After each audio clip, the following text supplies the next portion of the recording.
So now what we're going to look at is curved type motion and different ways that we could look at that. So let's have a look at that. Okay.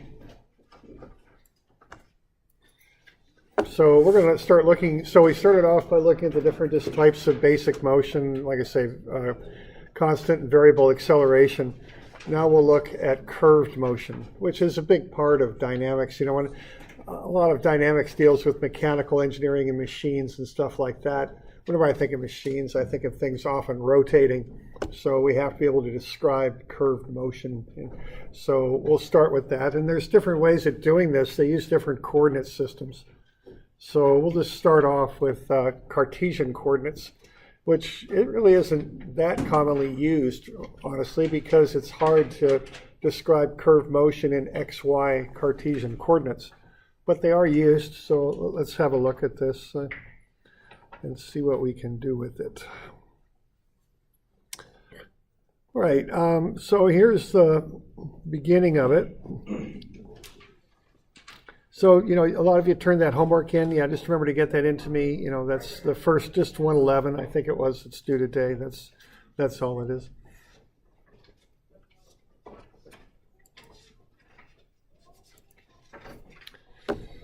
All right, now the first part of this, at least, you know, I always kind of, you know, when I go over this, it always kind of makes me laugh a little bit, because what we've got here is if you've got a position vector set up as x, y, and z, and I'm on page 140 is where I am.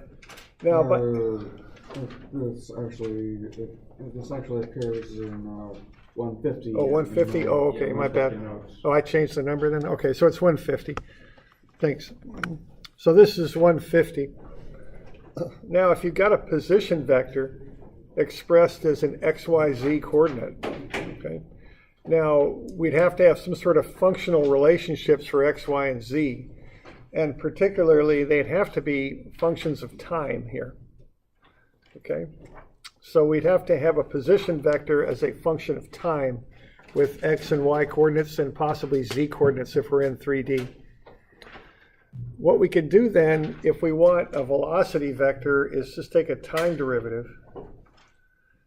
Okay, and that's what the dot there signifies on top of X, Y, and Z for that velocity vector is a time derivative. So remember that a dot is just a shorthand notation for a time derivative. So it means derivative, of course, but particularly it means with respect to time. That's what a dot means. And then x dot dot, y dot dot, and z dot dot would get us the acceleration vector, and those would be the I, J, and K components. So, you know, I often wish that calculus was this easy. You just put a dot over things and take derivatives, but usually they seem to make it more complicated than that, but that's just a notational thing we're doing for time derivatives, okay? Now let's have a look here at a few examples of curved motion expressed with X and Y coordinates. So the first thing we got here is the position of a particle is given by the equations X is t squared and Y is t. So notice there that we've got X and Y as functions of time, which is a good thing if we want to be doing these time derivatives. Let's find the velocity and acceleration of the particle when t is 2 seconds and find the path of the particle expressed as y equals f of x and plot it up on the graph, okay? So there we go. Now the first step here to doing this is pretty simple, but you know, we're kind of run through that time derivative thing, but it is a step that's kind of important. Well, I guess you want to be sure that you kind of understand what's going on here. It's not a big deal, but it is something to get into that form that I just showed you. That'd be our first step, is to do that.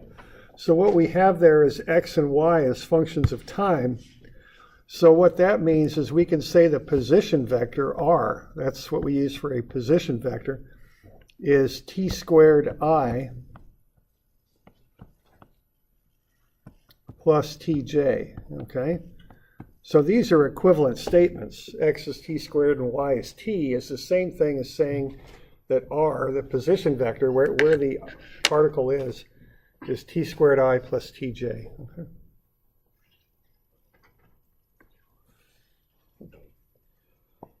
Now, once we've got that, we can just take time derivatives and work our way down. If you have position, you can take a time derivative of that and get to the velocity vector, and then take a time derivative of that and get to the acceleration vector, okay? So once you've got a position as a function of time, you can just take time derivatives and walk it on down. That's the deal with that, okay?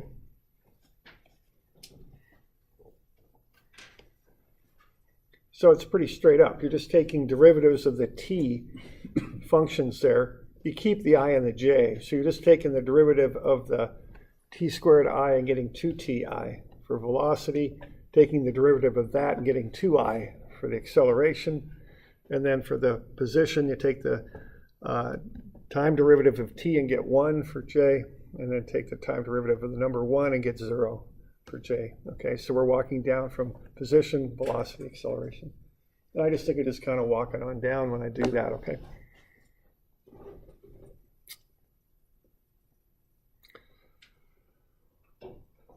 All right, and then, so we doing all right? Okay there. And then,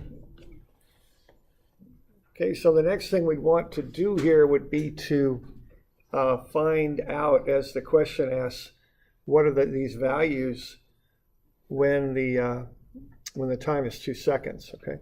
So we can just plug in 2 for t and get those values, which I've done there. I hope you can read those okay. But so r is 2 squared I plus 2j, which is 4i plus 2j. V is 2 times 2i plus 1j, which is 4i plus 1j. And a is just 2i plus 0j. There's nothing to plug in for a. So that gets us position, velocity, and acceleration when the time is 2.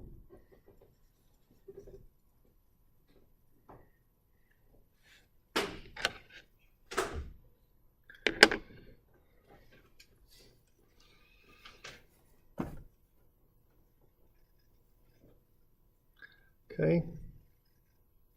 So what I think about this, when I think of these position functions, especially the r function, which is position, I think of watching my GPS as I'm driving down a road.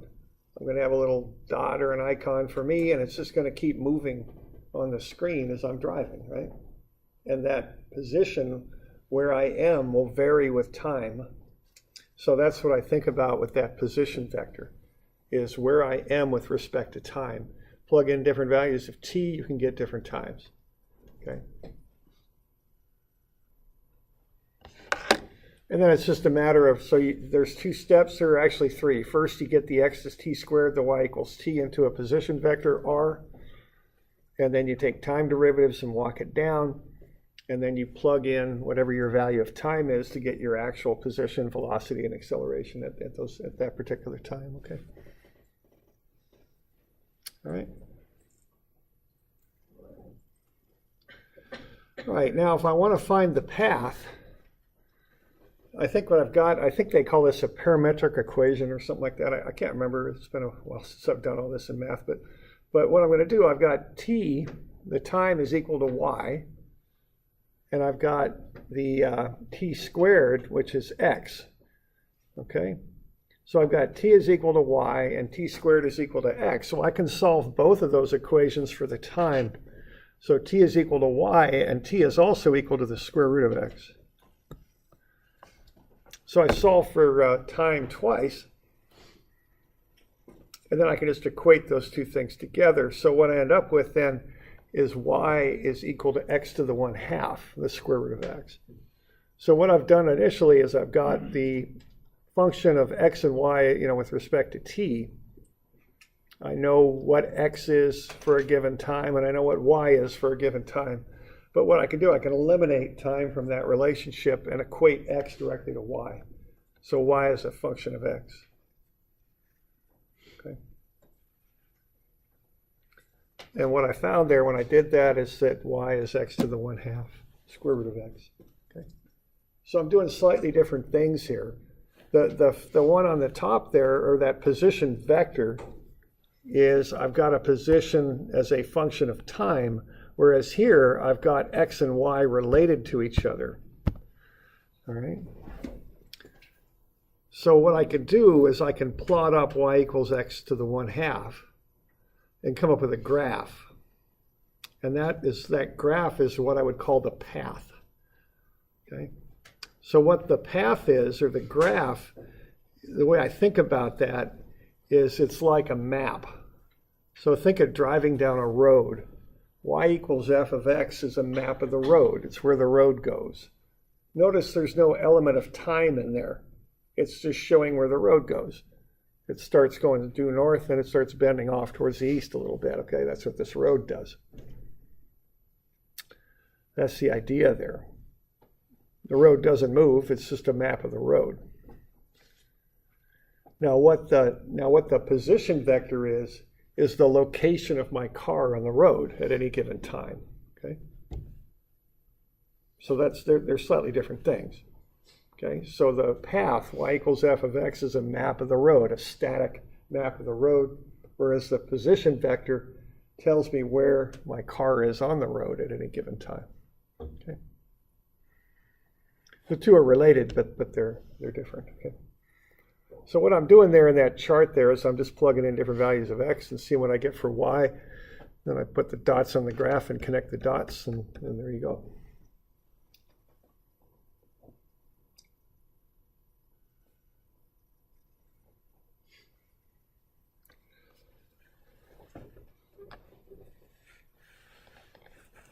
Good with that? Any questions?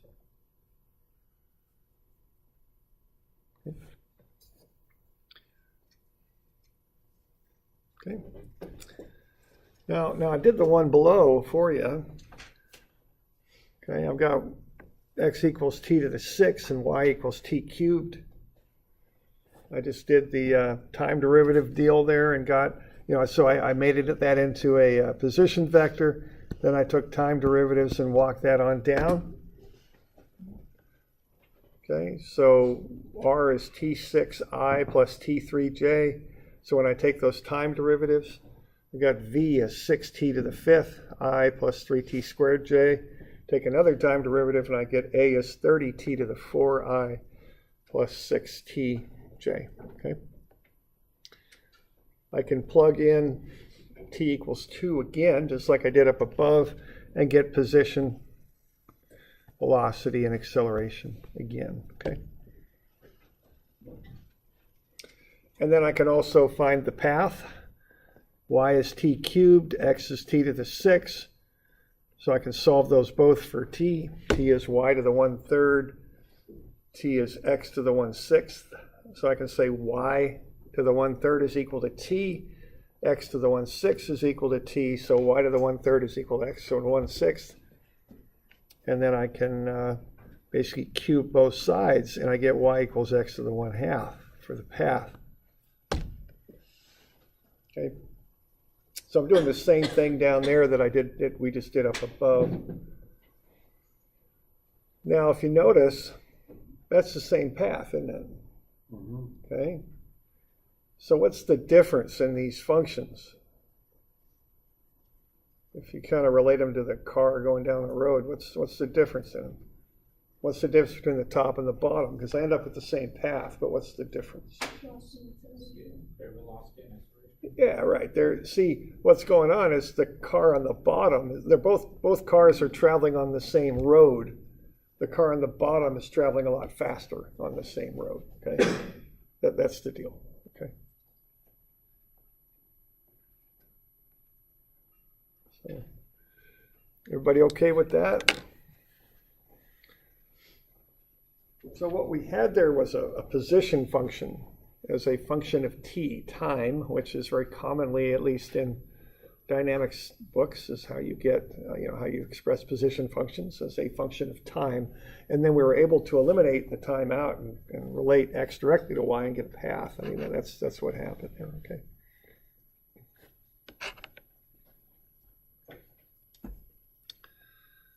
So that's one thing you can do with this, with xy coordinates.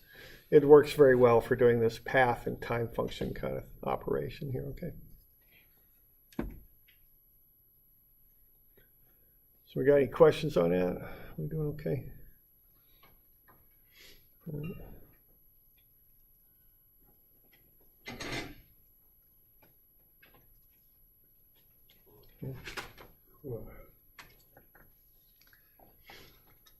right, then I had some questions down there at the bottom. I mean, the position at 2 seconds was, for the top one was r equals 4i plus 2j, but for the bottom one it was 64i plus 8j. So, you know, they're on the same path, on the same road. It's just the car on the top is moving much more slowly than the one on the bottom.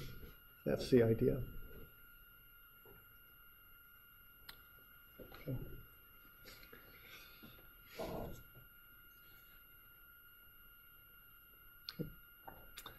So that's going from position to path.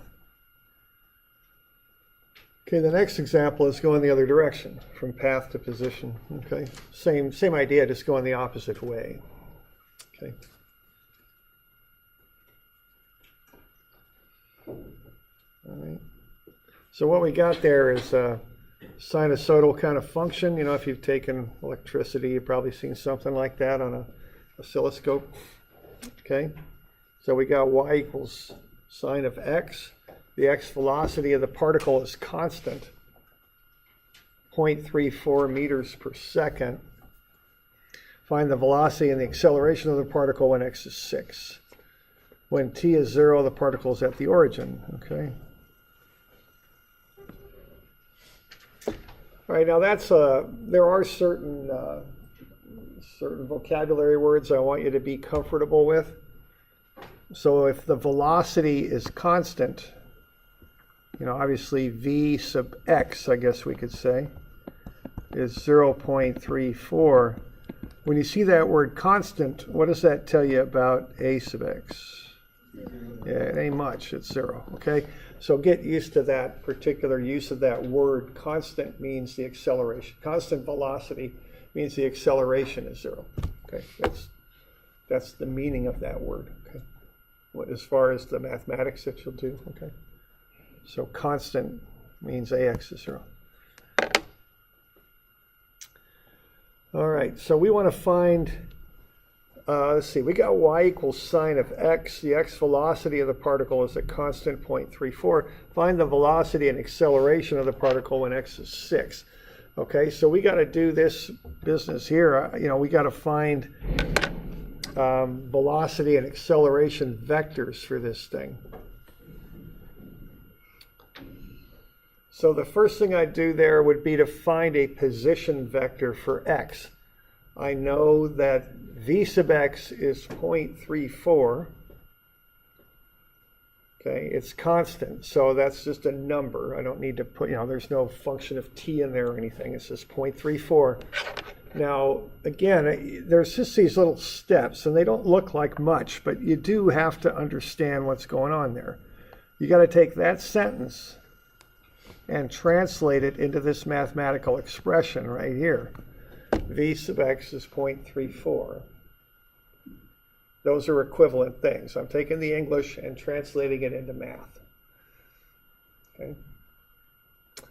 Then I got to realize v sub x, another way to write that, and a more useful way to write it for what I want to do, is that's a derivative. That's dx dt, the change in x with respect to t. So that's the next little step. Again, this stuff, when you're just looking at it, doesn't seem like much, but you want to understand what's going on here so that you can do this too, all right?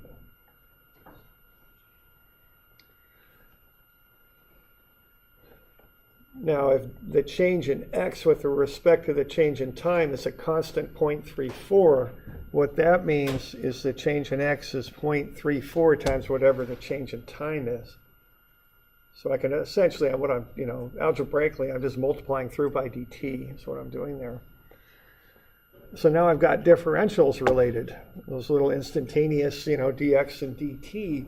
But what I really want to relate together are x and t. So the way I do that is I add up those differentials over given intervals. And add up over an interval is called an integral, okay? An antiderivative is how you do that. So we got to add up all the dx's and equate that to the sum of all the 0.34 dt's added up, okay? And then look for sentences like this that are worded this way. When x equals t, the particle is at the origin. Okay? Or excuse me, when t equals 0. I don't know why I said x equals t. When t equals 0, the particle is at the origin. Well, if the what's that? Okay, continue. Okay, so if the particle is at the origin, that means x equals 0, doesn't it? And if t is 0, well, that just means t is 0. So what that gives us is a pair of matching limits that we can put on the bottom of that interval equation there. When x is 0, t is 0. Okay. So some of this beginning stuff in dynamics, you got to translate this stuff into something you can work with mathematically. I'm just trying to kind of clue you into what those sentences, what the common ways of wording this stuff are, and what you do with it when you see it, okay? So now you got that integral relationship set up. You can integrate. Integral of dx is x. Integral of 0.34 dt is 0.34 t. Evaluate them from 0 to x and 0 to t. And you get x is 0.34 t. Now that one's pretty, pretty obvious. I mean, you just got what? Distance is rate times time. I mean, that's really all that is. We're dressing it up quite a bit. But I'm dressing it up because you might encounter things that are more complicated, and this is the process you'd use to work through them, okay? So I'm just showing you the process with what's admittedly a simple example, but this is how you want to look at this and how you want to approach it, okay? All right, so now we got x is 0.34 t. So we good with that, getting down there? We got any questions on that bit? Okay. So we're good. So what we're going to do now is see we got a path. We got y is the f of x, y equals sine x. And now we got a little relationship involving x and t. We can use this to build all these other vectors that we need, because now we know that x is equivalent to 0.34 t. And if that's the case, where I see an x here on my path function there, y equals sine x, I can plug in that 0.34 t. See, pop that in. And what that does, that'll get me a relationship between y and t. Okay. So if y is sine of 0.34 t, that's the position of y, I can take a derivative of that and get the velocity of y. And I have to do a chain rule on that, I think. So I'll take the derivative of sine, which is cosine of 0.34 t, and then take the derivative of the stuff I've taken the cosine of, so the derivative of 0.34 t is 0.34. So I'm taking a time derivative there of the velocity, or excuse me, of the y. And I'm taking a time derivative of that. I'm getting the y velocity, dy dt. So that's 0.34 times cosine 0.34 t.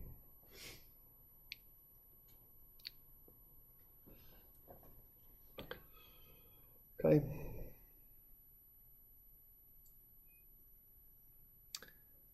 So good with that? Okay. Of course, that's so much fun. You can do it a second time and get acceleration. All right. And kind of get used to that. Take the derivative of position, get to velocity, take the derivative of velocity, get to acceleration. So a little bit more complicated derivative, but nothing much. So derivative of cosine is negative sine. So I've got that negative way out in front. So I'm going to have sine 0.34 t. The negative is out in front of the expression. The 0.34 just comes along, for the ride, obviously. But then I take the, again, chain rule. Derivative of 0.34 t is another 0.34, so I get 2 0.34s. Okay, and then the negative comes out front because the derivative of cosine is negative sine. Okay. Your notes in this has the Yeah, I screwed that one up. Yeah, I think so I never fixed that. I guess I never got around to fixing that one. Okay, we'll get down to that. It's down at the bottom, right? Yeah, thanks. Well, I think it's fixed on my projections here because I thought I fixed it in the book, but I guess I didn't.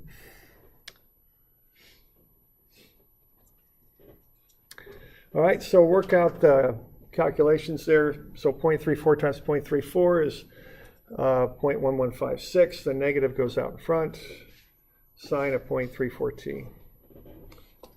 Okay. Now v sub x is 0.34 constant, so a sub x is 0.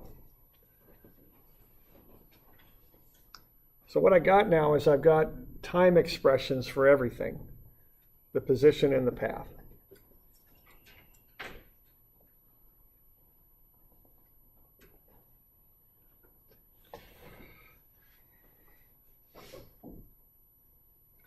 So we okay with that? And I think I do have a typo down below there. It sounds like I never got around to fixing that stupid thing.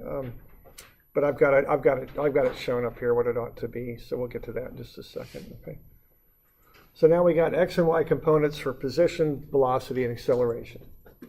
And all we started off with was the path and one known thing about the x velocity. But we're able to derive all this other stuff from that. Okay.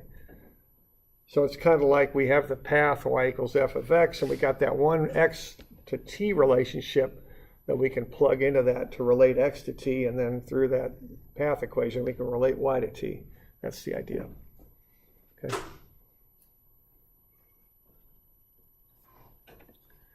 Yeah, and that one down at the bottom, is that acceleration busted? Do I have like a 0.34 in there or something? Yeah. That's what it ought to be. Yeah, busted that. Okay.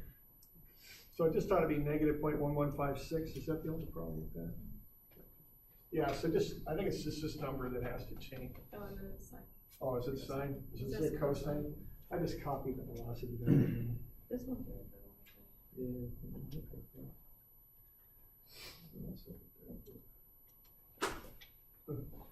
Oh, this is where I'm plugging in. Okay. Yeah. So it's this term here. I think it's a typo. You have to just change it, make it look better. And then on the right there, I'm just plugging in what I want to know. So I want to know what's happening when x equals 6. Well, these aren't functions of x. They're functions of t. They're functions of time. So what I got to do is find what the time is when x equals 6. Okay. I know the position of x is 0.34t, so if I plug 6 in for x, I can solve for t, 17.65, and then I can plug that in for t and get a velocity vector and an acceleration vector. Okay.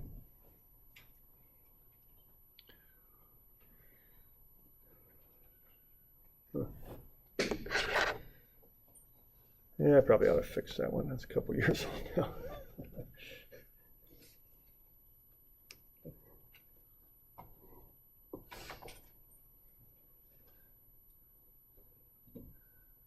You doing all right with that?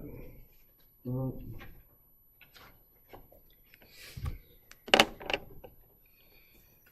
right.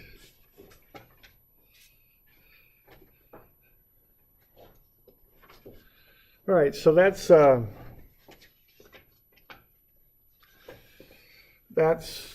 little bit on path and position functions, okay? Using a bit of calculus there too. All right. Now we got one other thing to be looking at, and that's something. This one you've probably seen in physics, and this is trajectory. All right. Now for trajectory, we've got to understand something. If you're on the Earth or anywhere with a constant gravitational field, which I don't imagine Earth is perfectly constant, but it's close enough for what we're doing where we can call it a constant. What we do with this, there's a kind of a fundamental idea with this. If you've had physics, my guess is you've seen this before. See if I can go find this somewhere. All right, here's a little, some kind of admittedly not real pretty videos of a program I have called Working Model that is used to mimic a real world working environment. You can create animations and create laws that will control the animations. So on this one, I've got constant gravity, and this will show what happens here. Now my working model kind of didn't work for a while, so I had to take some kind of not very good videos of my working model program here, so that's what you're going to be looking at, but for whatever it's worth. can't play. We can't find an audio advice. Well, I don't care if you can't find an audio advice. Doesn't really matter to me.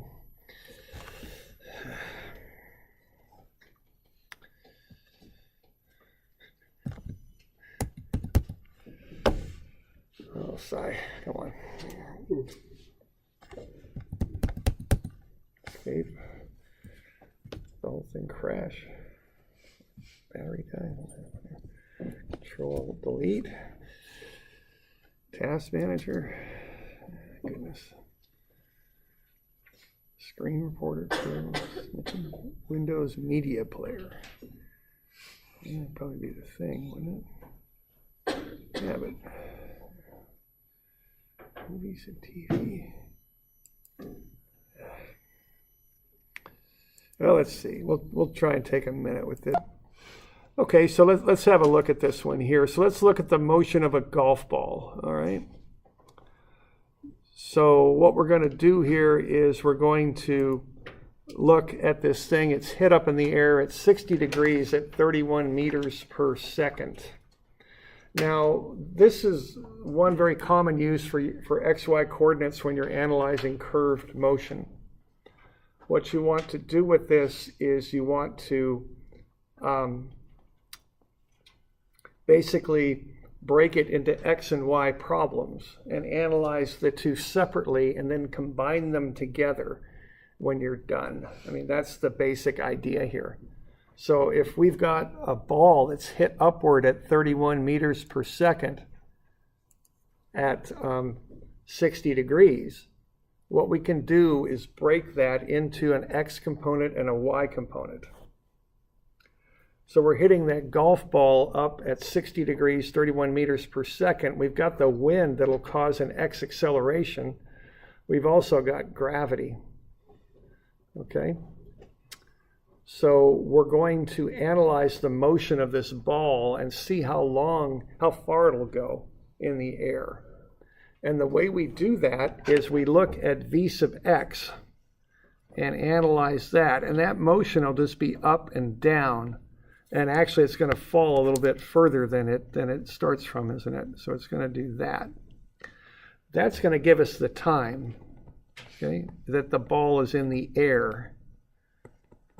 The fact that the ball is moving horizontally doesn't affect the Y motion at all. The ball just goes up and comes back down. Okay, so we're going to use the Y direction to get the time, and then we'll use, the Y direction. Shucks. Okay, it's here. This is the Y. Okay, to get the time. Then once we have the time, we're going to use the X direction to get the distance. Okay.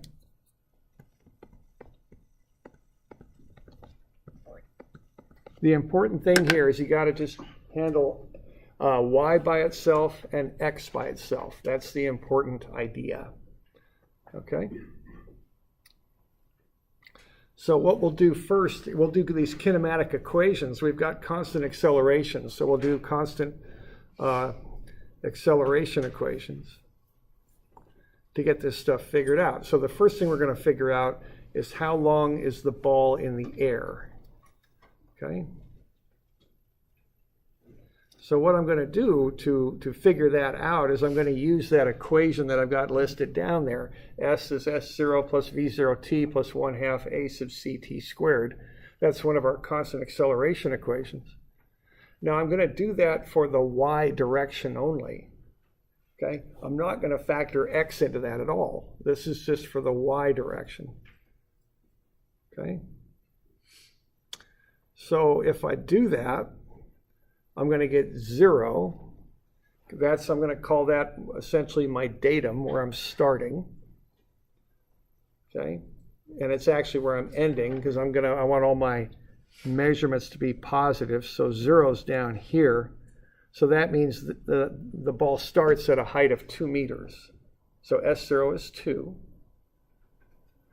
V0 is not 31. It's the Y component of 31 at sine 60 is what that is. So it's 26.85 times whatever the time is. And then I got plus 1/2. The acceleration is gravity, because I'm only looking in the y direction. So the acceleration is down negative 9.81 times t squared. Okay. So what I'm going to do with that is go ahead and make it into a quadratic equation. And then I'll solve that, find the roots. And the roots are negative 0.073 and 5.55. So what that's telling me is the root I want is the positive one. The ball will be in the air 5.55 seconds. That's the length of time that the ball will be in the air. Okay.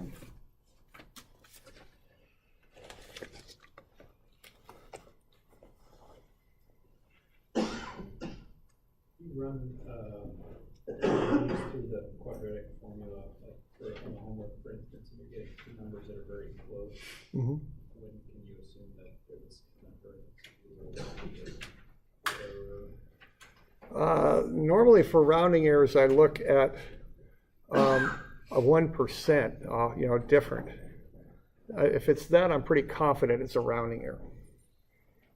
Yes. On a test, can we use our calculators to find the roots instead of working through the quadratic formula? I don't think so. I think I'll have you use the quadratic if you need to. But, I'll try and cut that stuff down. So I don't want you spending lots of time doing calculations, but I have to make it a level playing field, and there's all different calculators, and there's all different this. And so rather than trying to manage that, I just say, that's just the only reasonable option I think I've got on that. Okay. All right, so 5.55 seconds, we good? And then to find the distance, use the same equation, but this time in the x direction. Notice we do have that acceleration due to the wind. So we can go ahead and run that equation in the x direction and get 76.8 meters. So that's how far the ball would travel. Okay, so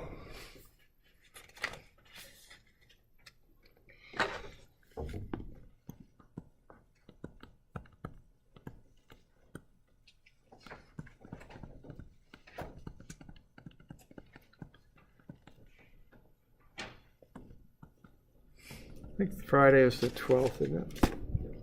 Okay. And I'll get you one more of these, but I'll make it due Wednesday, okay? So you're going to have 3 of them due, or no, 4 of them due Friday. Yeah.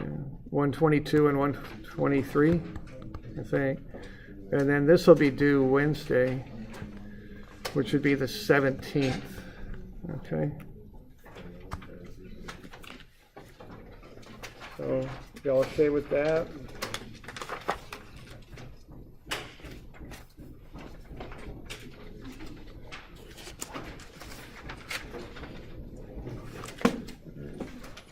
So there you go. I just have to get this shut down and I'll get that back up there.